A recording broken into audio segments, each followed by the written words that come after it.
An alarming number of U.S. veterans returning from combat in Afghanistan and Iraq with brain injuries, post-traumatic stress, and other problems that can make adjusting to civilian life extremely difficult. Some end up committing crimes. For them, there are now alternatives to jail or prison. Here's CNN's Casey Wyan. How do you plead to that? Guilty or not guilty? Guilty, Your Honor. Michael, who served in Army Special Operations in Afghanistan, pleads guilty to making a death threat back home in Orange County, California. He lost most of his leg to an RPG attack and returned with post-traumatic stress disorder and problems with drugs and alcohol. Instead of 3 years in jail, Judge Wendy Lindley sentences him to probation and at least 18 months of treatment and very close supervision by her combat veterans court. Thank you for your service, and I hope that in turn we'll be able to serve you well. Are we safer as a community if we simply process these human beings through the system and send them off to prison and have them come back out into our community? Because they will come back to our community. And if we have them come back there and their PTSD has not been treated, you know, what's the likelihood that they're going to have another violent act in our community? Though veterans coming here often avoid jail time, they must plead guilty and agree to a regimen of rehab, drug testing, VA counseling, 3 years probation, and regular monitoring by the judge. I just passed my final exam to be a certified personal trainer. We fed the homeless to the LA Marathon. Well, he just finished his 4th step, so he's getting ready to do his 5th step. Lindley often seems part judge, part cheerleader. Congratulations, phase 3.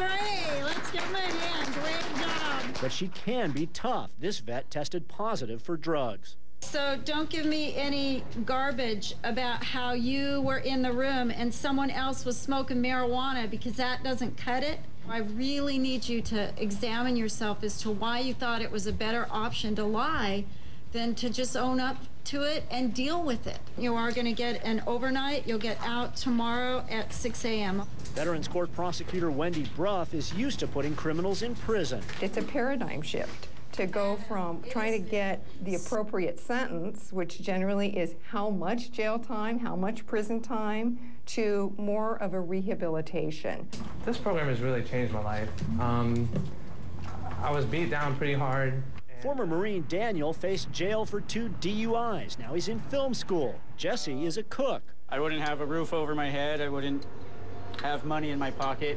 You mentioned that some of the defendants that come before you have tried to commit suicide in the past. Many of our young men have tried to kill themselves because they're really unable to adapt once they return, and some of them have such remorse for things that they did in the name of war that is very difficult for them.